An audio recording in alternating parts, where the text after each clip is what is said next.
Now, time for us to get on with the action and go to the Formula Vee. The commentators for this are John Kenny and Richard Young. The second of the Formula Vee races today, and this is the big one, the A race for the faster cars from yesterday, and this is the grid, and this is our pole sitter. Number 1, the Irish champion Brian Hearty in the first of the Shanes, alongside him Paul Heavey in his self-built Leadstone. Behind Hearty on row 2, Matthew Dunn in a Shane. Ray Moore, the British champion from '96 and currently leading the British Championship, is alongside him. Then Brian Melia, Ed O'Connor, Carl Lennon, Frank Burns, Oliver Burke and Andy Kavanagh in another Shane. Further down, Robbie Parks, Phil Rafferty, Trevor Delaney, Bob Parks, Craig Ryan, and further down the grid we go to Mark Watkins and also David Hall. They're on the 10th row of the grid, but further down we have to look at row 11. It's Pádraig Owens who won a race this morning from the 16th position of the grid, and that was one heck of a battling win for him, and he could come through the pack as well. As also on row 12, it's Jerry O'Reilly in one of the Shanes as well. 5 seconds to go. The national flag will be dropped now in a couple of seconds time, and we will be underway in this 8-lap race, and away they go. And from the inside, our pole sitter gets the best start, and that is Brian Hearty, and alongside him in the Leadstone, trying to come around the outside, is Paul Heavey, who won a race yesterday. In fact, both of these drivers won yesterday, and it is down the inside. There's going to be carnage. Up on the air he goes. That is car number 71, goes down the inside. That is Enda O'Connor, ends up on his roof, clips Paul Heavey and ends up on his roof, but I think he'll be okay because the roll bar will have made sure that there was no damage to him. You can see it once again, Richard. Yes, and Enda O'Connor, he tries down the left-hand side first, and watch him take a dart right across the field. Now there he goes over to the right-hand side, onto the change of surface, braking very, very late. He's sideways from a long way back, and he slides into Paul Heavey's car and changes his name to Up Enda O'Connor in the process.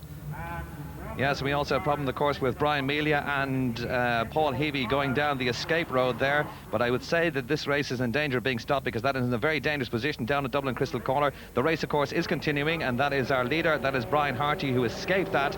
Paul Heavey and Brian Melia did get started, but they're way down the pack now as I speak. But that was some moment. We have a red flag. The safety car is out. Do we have a red flag on the main straight? We do. The race will be stopped at the end of this. You will see as they come through, the hands will be put in the air to signify that the race has been stopped. Unfortunately, from that driver's point of view, Enda O'Connor up on his roof. That is in a too dangerous position, and the safety marshals, of course, will take their time to get that driver out of the car.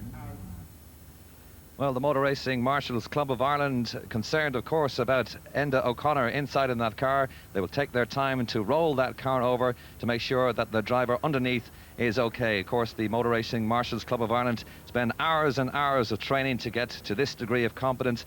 They take their time. They don't care about the racing. They just want to make sure that the driver is okay. And as we know, Enda O'Connor was okay inside in that car. But of course, the great credit goes to the Motor Racing Marshals Club of Ireland, who, as I say, spend lots and lots of days and lots of hours getting this right.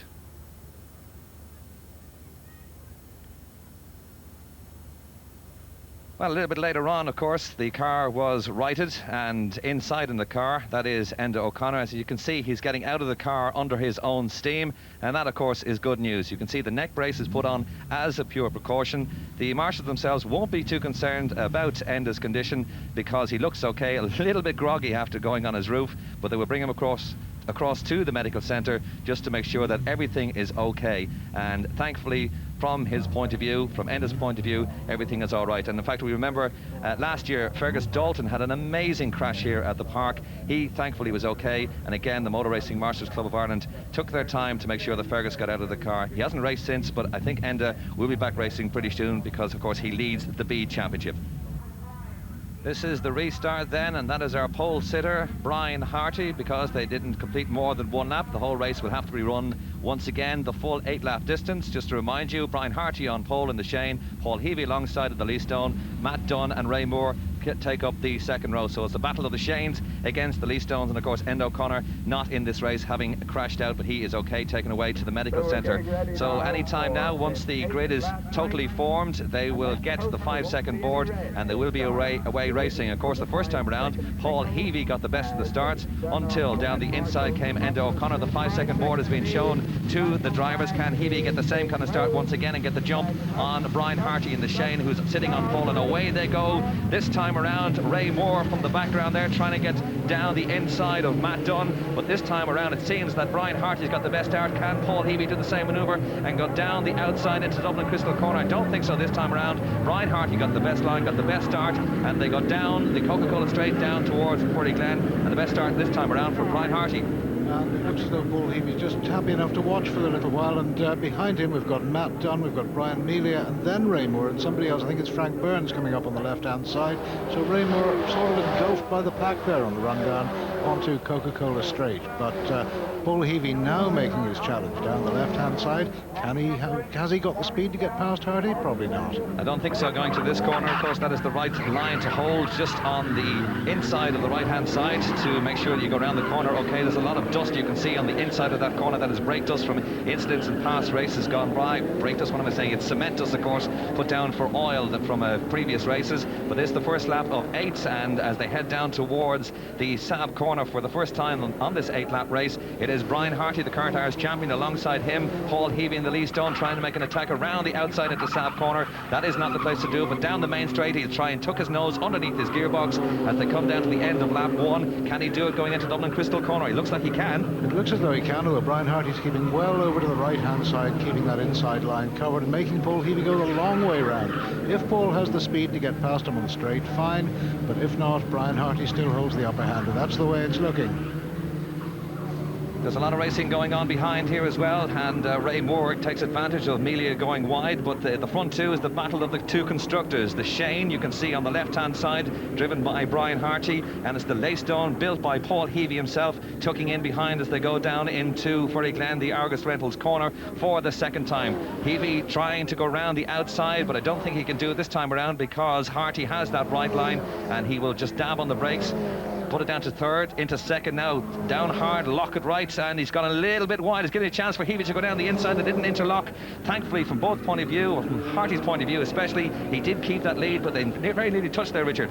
They very nearly did, and behind them there were 3 abreast coming into the corner, and it's Carl Lennon who's come out of that battle for third place in front of the moment. It's Carl Lennon, Matt Dunn, then it's Ray Moore, then it's Brian Melia. Those 4 keeping very close company indeed. But the leaders side by side again, and once again, it's Brian Hearty on the inside, Paul Heavey having to take the long way round, and that's not helping him at all. Brian Hearty has room to get back over onto the right-hand side before they reach the start-finish. 2 laps gone. This is the battle for third place. You can see Carl Lennon there, car number 101. He started on the 4th row of the grid, 7th overall. He's up to third place, and he's got Ray Moore all over his gearbox. Ray Moore, the current British champion 2 years ago, and Matt Dunn tries around the inside. That was a brave manoeuvre from Matt Dunn. Matt Dunn takes that 4th place. Ray Moore takes a little trip onto the grass, but he collected it. Can he keep it together now? He's got all sorts of cars all over the back of him, including Carl Lennon, as I said, car number 101, and also Matt Dunn as well, has started on the 2nd row of the grid. Can Moore keep it together going into Fergus Dalton? I don't know, but if it's possible to drive 4 abreast, those 4 are going to do it. Meanwhile, Brian Hearty's positively lonely out there, and where has Paul Heavey gone? We seem to have lost Paul Heavey. We seem to have lost Paul Heavey altogether. We don't know where Paul Heavey has gone, so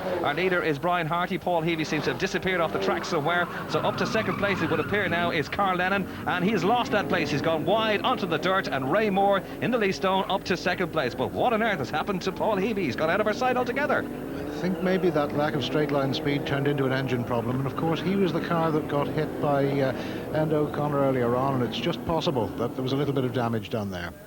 This was the battle for third place as it was. Down the outside, Ray Moore. Down the inside came Matt Dunn, and you could see the way he got it all locked up, because when you step on the brakes in here, in these Formula V's, the back end wants to step out on you all the time, but he certainly did well to keep it together there. But it's a lonely leader now. Brian Hearty at the end of 3 laps, he leads. 2nd place is Ray Moore, and the unfortunate Paul Heavey is no longer with us on our lap charts, I don't think. 5 laps to go. Ray Moore in 2nd place, but of course it's going to be difficult from Ray Moore's point of view to be getting after the leader, Brian Hearty, because he has his gaggle of cars behind him. And he's going to have to keep on driving defensively, especially if people like Matt Dunn are going to put brave moves on like he did a lap or so ago. But now it's Brian Melia taking up the challenge.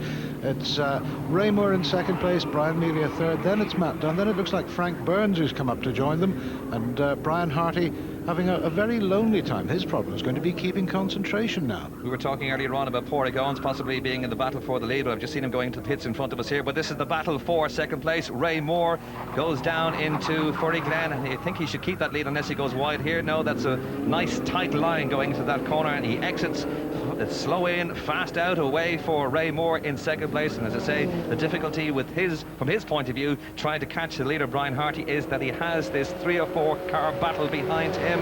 And at the end of the third lap, they're on the fourth lap now, the distance between Hearty and Ray Moore was some 5.67 seconds. And as I say, it's going to be very difficult. A hand in the air from Matt Dunn there. He doesn't like the driving of Ray Moore. And down the inside, that is car number 24, Frank Burns, trying to take second place away. In fact, he takes up to third place, Frank Burns, who started on the outside of the fourth row of the grid.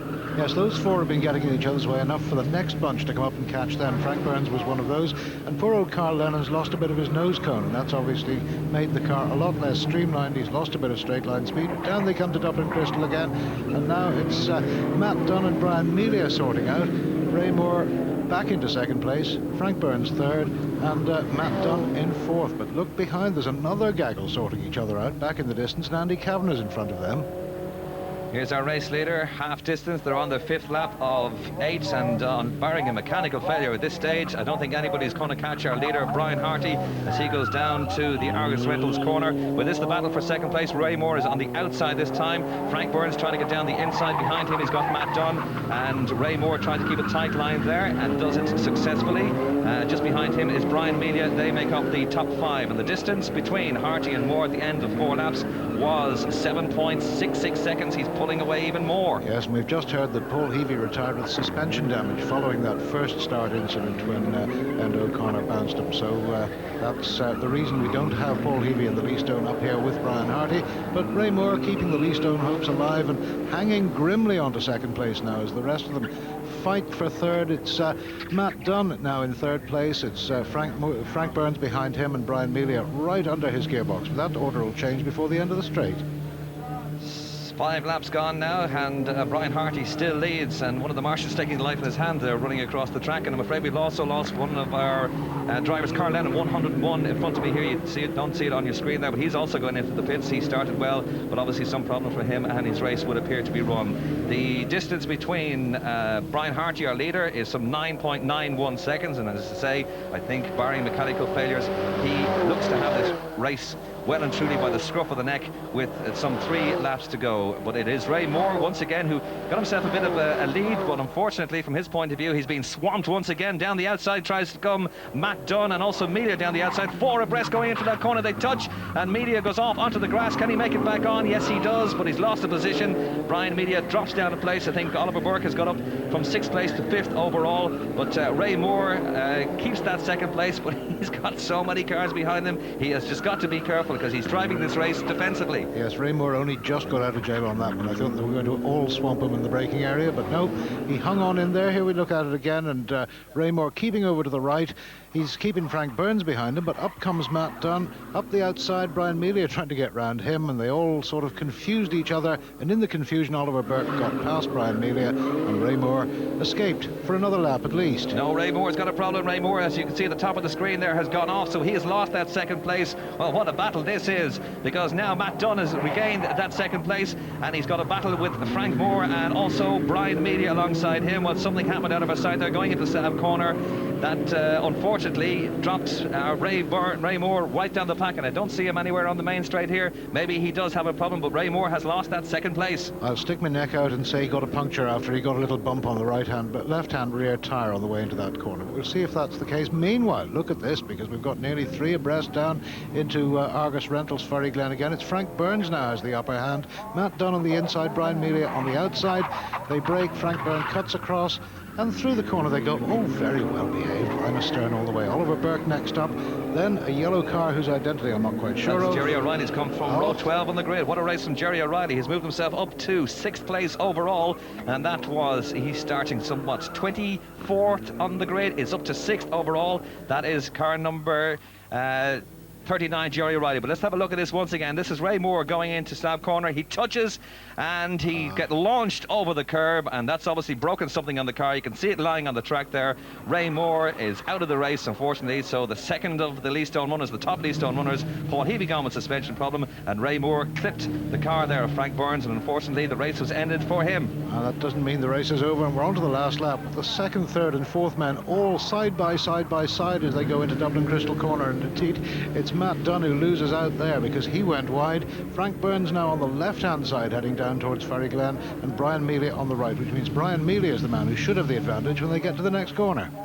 Well, let's not forget our race leader going down for the final time into the Argus Rentals corner. That is Brian Hearty, the current Irish champion in the Shane. This is the battle for second place. Brian Mealy has got that second place so far, but he's got all over him Frank Burns. But our leader is down the STP straight for the last time. These the second place battle going round Ferryglen for the very last time. Brian Mealy has that second place advantage. Matt Dunn unfortunately has dropped back from that battle for second, but our race leader way out in front, our second place man, number 56, is Brian Mealy, and in third place currently it's Frank Byrne. But as they come up towards the Dunlop Straight for the last time, his hand in the air, his second race win over the weekend, but this is the race he wanted to win, the A race. Brian Hearty from Dundalk, the current Irish champion, takes yet another win in the park. I believe that's his fourth win in the Shane. Congratulations to him. The battle for second place is sorted out eventually. Brian Mealy from the third row of the grid takes second place.